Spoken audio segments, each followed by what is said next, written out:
മറയാനുള്ള ഒരു ചാൻസിൽ ആളിങ്ങനെ ചരിഞ്ഞ് കാര്യങ്ങളൊക്കെ വന്നതാണ്. അപ്പോൾ ഞാനൊരു കുത്തും കൊടുത്തു. അതുപോലെ നമ്മൾ വള്ളിയിട്ട് വലിച്ച് കെട്ടയും കാര്യങ്ങളൊക്കെ ചെയ്തിട്ടുണ്ട്. അപ്പോൾ ഓവർ തൂപ്പ് കാര്യങ്ങൾ വന്നിട്ടുണ്ടായിരുന്നതുമേ. അപ്പോൾ കനം തൂങ്ങിയിട്ടാണ് അത് മറയാനും ഒടിയാനുള്ള ചാൻസ് കണ്ടത്. അപ്പം ഞാൻ പെട്ടെന്ന് ഇത് കണ്ടുപിടിച്ചായിരുന്നു, അല്ലെങ്കിൽ ഈ സാധനം ഒടിഞ്ഞു പോയാൽ. അപ്പോൾ ഞാൻ ഇതിൻ്റെ ടോപ്പ് കട്ട് ചെയ്ത് കളഞ്ഞു.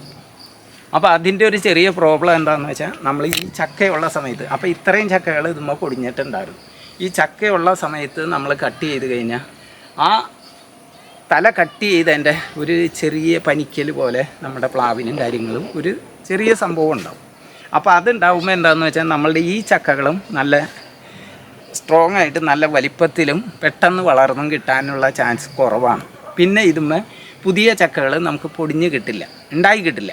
അപ്പോൾ ചക്കയുടെ കഴിഞ്ഞതിന് ശേഷം മാത്രം നമ്മൾ പ്രൂൺ ചെയ്യാൻ നോക്കുന്നതാണ് നമുക്ക് ഏറ്റവും നല്ലത്. അതിന് ഉദാഹരണമാണ് ഈ പ്ലാവ്. ഇതിപ്പോൾ മറയാൻ പോകുമ്പോൾ നമ്മൾ വെച്ചേച്ചിരുന്നാൽ മറിഞ്ഞു പൊടിഞ്ഞു പോകും. അപ്പോൾ അത് കാരണം ഞാൻ കട്ട് ചെയ്ത് കളഞ്ഞതാണ്. അപ്പോൾ അതിൻ്റെ ഫലമെന്ന് പറഞ്ഞാൽ, ഇപ്പോൾ ഈ ചക്കകളായാലും കണ്ട ഷേപ്പൊക്കെ വ്യത്യാസം വന്നു. ഇപ്പോൾ ഈ ചക്കകളും വലിപ്പത്തിലേക്ക് ശരിക്കും കയറി വന്നില്ല. അത് നമ്മൾ ആ ടോപ്പ് കട്ട് ചെയ്തതിൻ്റെ ഒരു പ്രോബ്ലമാണ്. ഞങ്ങൾ ഈ വീഡിയോ എടുക്കുന്നത് വൈകുന്നേരമാണ്. അപ്പോൾ അതുകൊണ്ടാണ് കേട്ടോ. ഇത്തിരി ചില സ്ഥലത്ത് ലൈറ്റിൻ്റെ പ്രശ്നം. ഞങ്ങൾ ഏതാണ്ട് 6 മണിയായി. 6 മണിയൊന്നുമല്ല, 6 മണിയല്ല, 6:30. അത് നമുക്ക് ചുരുക്കം പറഞ്ഞു കഴിഞ്ഞാൽ, നമുക്ക് മനുഷ്യർക്ക് ഇപ്പോൾ കാലൊന്നും ഒടിയോ കൈ ഒടിയോ കാര്യങ്ങൾ ചെയ്താൽ നമുക്കൊരു ക്ഷീണവും കാര്യങ്ങളും ഉണ്ടാവില്ലേ. അതുപോലെ തന്നെയാണ് ചെടിയുടെ ടോപ്പ് നമ്മൾ കട്ട് ചെയ്ത് കളഞ്ഞു കഴിഞ്ഞപ്പോൾ അതിൻ്റെ ഒരു പാർട്ടിനെയാണ് നമ്മൾ കട്ട് ചെയ്ത് കളഞ്ഞത്. അപ്പോൾ അതിൻ്റെ ആ ക്ഷീണം ആ ചെടിക്കുണ്ട്. നമ്മളിപ്പോൾ ഇവിടെ യൂസ് ചെയ്യുന്നത് ഗ്രീൻ പ്ലാനറ്റിൻ്റെ ഗ്രോയും നൈട്രോ കിങ്ങും, ആ 2 കോമ്പിനേഷൻ സ്പ്രെഡോൾ എന്ന് പറയുന്ന പശ കൂടി ചേർത്തിട്ട് സ്പ്രേ ചെയ്ത് കൊടുക്കുകയാണ് ചെയ്യുന്നത്. ഗ്രോ എന്ന് പറയുന്ന ഒരു ഗ്രോത്ത് റെഗുലേറ്ററാണ്. എസെൻഷ്യൽ വിറ്റാമിൻസും മൈക്രോ ന്യൂട്രിയൻസും അമിനോ ആസിഡ്സും ഒക്കെ അതിൽ അടങ്ങിയിട്ടുണ്ട്. അപ്പോൾ അതുകൊണ്ട് തന്നെ നന്നായിട്ട് വളരാനായിട്ടും പുതിയ ഇലകളൊക്കെ വരാനായിട്ടും ഒക്കെ ഹെൽപ്പ് ചെയ്യും. പുതിയ നാമ്പുകൾ, കൂമ്പ് ഇല്ലാതൊക്കെ നിൽക്കുന്ന ചെടികളില്ലേ, അതിനൊക്കെ നമുക്ക് ഈ ഒരു ഗ്രോയും നൈട്രോ കിങ്ങിൻ്റെ കോമ്പിനേഷൻ സ്പ്രേ ചെയ്ത് കൊടുക്കാം. അതുപോലെ തന്നെ ന്യൂട്രീഷൻ ഡെഫിഷ്യൻസി പോലെ നമ്മുടെ ചക്കയ്ക്ക് ഷേപ്പൊക്കെ വ്യത്യാസം വരും. ഇപ്പോൾ നമ്മുടെ ഈ ഒരു ചക്കയിലുണ്ട്, ഇപ്പോൾ ഈ മുകളിൽ നമ്മൾ കട്ട് ചെയ്തപ്പോൾ അങ്ങനെ ഒരു മാറ്റം വന്നിട്ടുണ്ട്. അപ്പോൾ ആ ഒരു ഷേപ്പിലെ വ്യത്യാസവും കാര്യങ്ങളൊക്കെ പരിഹരിക്കാനായിട്ട് നമുക്ക് ഇത് നല്ലതാണ്. അതുപോലെ തന്നെ മണ്ണിൽ നിന്ന് വളം വലിച്ചെടുക്കാനുള്ള കഴിവ് കൂട്ടും. അതാണ് ആ നൈട്രോ കിങ്ങിൻ്റെ ആ ഒരു ഗുണം. അപ്പോൾ അതിൽ NPKയും ഹ്യൂമിക് ആസിഡും ഒക്കെ അടങ്ങിയിട്ടുണ്ട്. അപ്പോൾ കൂടുതൽ ശാഖകളുണ്ടാകും. ചെറിയ പ്ലാന്റിന് തൊട്ടേ നമ്മളത് ഉപയോഗിക്കുകയാണെങ്കിൽ നന്നായിട്ട് ബ്രാഞ്ചസൊക്കെ ആയിട്ട് നല്ല ഹെൽത്തി ആയിട്ട് പ്ലാന്റ് വളർന്നു വരാനായിട്ട് സഹായിക്കും. അതേപോലെ തന്നെ നല്ല രോഗപ്രതിരോധ ശേഷിയും ഉണ്ടാകുന്നതാണ്.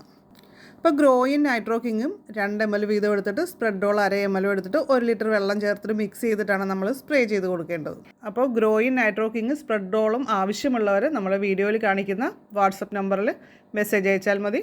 അപ്പോൾ വിയറ്റ്നാം സൂപ്പർ എയറിൽ വെച്ചിട്ടുള്ള പലരും ചോദിച്ചൊരു കാര്യമാണ്, ഈ ഒരു സമയത്ത് നമുക്ക് പ്ലാവ് പ്രൂൺ ചെയ്യാമോ എന്നുള്ളത്. പക്ഷേ നമ്മുടെ പ്ലാവ് നല്ല രീതിയിൽ മറിഞ്ഞ് നിൽക്കുന്ന അല്ലെങ്കിൽ മറിഞ്ഞ് വീഴുന്ന ഒരു കണ്ടീഷനാണെന്ന് നമുക്ക് തോന്നുകയാണെങ്കിൽ നമുക്ക് പ്രൂൺ ചെയ്യാതെ വേറെ നിർവാഹമില്ല.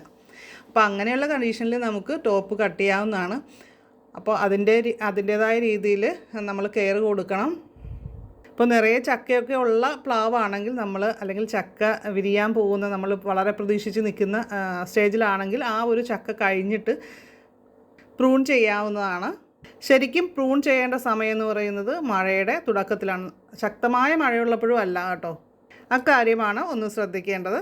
ഇപ്പോൾ വേനൽക്കാലത്ത് നമുക്ക് 2 ദിവസം കൂടുമ്പോൾ പ്ലാവിന് നനച്ചു കൊടുക്കുക. പ്രൂൺ ചെയ്യേണ്ട ഒരു സാഹചര്യം ഉണ്ടെങ്കിൽ അങ്ങനെയുള്ള പ്ലാവിന് ഡെയിലി തന്നെ നനച്ചു കൊടുക്കുക, ദിവസവും തന്നെ നനച്ചു കൊടുക്കുക. പ്ലാവ് കായ്ക്കുന്നില്ല എന്ന് പറയുന്ന ആൾക്കാർ ശ്രദ്ധിക്കേണ്ട ഒരു കാര്യം, നമ്മുടെ പറമ്പിൽ ഒരുപാട് മരങ്ങളൊക്കെ തിങ്ങി നിറഞ്ഞു നിന്നിട്ട് നമുക്ക് പ്ലാവിനൊട്ട് സൂര്യപ്രകാശം കിട്ടാത്ത അവസ്ഥയിലാണെങ്കിൽ അത് ഒന്ന് കറക്റ്റ് ചെയ്യേണ്ടതുണ്ട്. ആ കാര്യം കൂടി ഒന്ന് ശ്രദ്ധിച്ചു കഴിഞ്ഞാൽ, പിന്നെ വളപ്രയോഗത്തിലും കൂടി ശ്രദ്ധിച്ചു കഴിഞ്ഞാൽ ഉറപ്പായിട്ട് നമുക്ക് നന്നായിട്ട് തന്നെ ചക്ക കിട്ടുന്നതാണ്. അപ്പോൾ ഇന്നത്തെ ഈ വീഡിയോ കഴിഞ്ഞ വീഡിയോയുടെ ഒരു സെക്കൻഡ് പാർട്ടായിട്ടാണ് നമ്മൾ ചെയ്യുന്നത്. അപ്പോൾ കഴിഞ്ഞ വീഡിയോ കണ്ടിട്ടില്ലാത്തവർക്കായിട്ട് ഫസ്റ്റ് കമൻറ്റായിട്ട് ആ വീഡിയോ വയ്ക്കാം, അതുകൂടി കാണുക. പലരും ചോദിക്കുന്നൊരു കാര്യമാണ്, വിയറ്റ്നാം സൂപ്പർ എയർലി പ്ലാവിൽ ചക്ക ചെറുതായിരിക്കും പോകുന്നുണ്ട്. പക്ഷേ നിങ്ങൾ ഈ കാണുന്നത് നമ്മുടെ വിയറ്റ്നാം സൂപ്പർ എയർലി പ്ലാവാണ്. അതിൽ 12 കിലോയോളം തൂക്കമുള്ള ചക്ക ഉണ്ടായിട്ടുണ്ട്. അപ്പോൾ കൂടുതൽ ചക്ക ഉണ്ടാകുന്ന സമയത്ത് നമുക്ക് ചക്കയുടെ വലിപ്പവും തൂക്കമൊക്കെ കുറവായിരിക്കും. അപ്പോൾ അതിനായിട്ട് ചെയ്യേണ്ടത്, നമുക്ക് വലിപ്പമുള്ള ചക്ക വേണമെന്നുണ്ടെങ്കിൽ കൂടുതലായിട്ട് പിടിച്ചു നിൽക്കുന്ന ചക്കകൾ ഇടിയൻ ചക്ക പരുവത്തിന് തന്നെ കട്ട് ചെയ്തെടുക്കുക. അതിനുശേഷം വലുതാക്കേണ്ടതിനെ മാത്രം നിർത്തുക. ആ ഒരു രീതിയിൽ ചെയ്യാവുന്നതാണ്. പിന്നെ അല്ല ഒത്തിരി ചക്ക ഉണ്ടാകുന്നുണ്ടെങ്കിൽ നമുക്ക് അതിനെയൊക്കെ ഇടിയൻ ചക്ക പരുവത്തിന് തന്നെ നമുക്ക് സെയിൽ ചെയ്യാൻ പറ്റും, അല്ലെങ്കിൽ നമുക്ക് വീട്ടിൽ ഉപയോഗിക്കാനും പറ്റും. ഒരു പ്ലാവൊക്കെ ആണെങ്കിൽ നമുക്ക് വീട്ടിൽ ഉപയോഗിക്കാം, കറിക്കെല്ലാം എടുക്കാവുന്നതാണ്. അപ്പോൾ വീഡിയോ ഇഷ്ടപ്പെട്ട് കഴിഞ്ഞാൽ ലൈക്ക് ചെയ്യുക, നിങ്ങളുടെ ഫ്രണ്ട്സിനേക്കൊക്കെ ഒന്ന് ഷെയർ ചെയ്യുക. നിങ്ങളുടെ അഭിപ്രായങ്ങൾ എന്ത് തന്നെയാണെങ്കിലും കമൻറ്റ് ചെയ്യാനായിട്ട് മറക്കരുത്. ഡൗട്ട്സ് ഉണ്ടെങ്കിൽ അത് ചോദിക്കാവുന്നതാണ്. ചാനൽ ആദ്യമായിട്ട് കാണുന്നവരൊക്കെ ഒന്ന് സബ്സ്ക്രൈബ് ചെയ്ത് ബെല്ലൈക്കൺ ക്ലിക്ക് ചെയ്ത് ഓളൊന്നുകൂടി സെലക്ട് ചെയ്ത് വയ്ക്കുക. അപ്പോൾ നമുക്ക് അടുത്തൊരു വീഡിയോയിൽ വീണ്ടും കാണാം.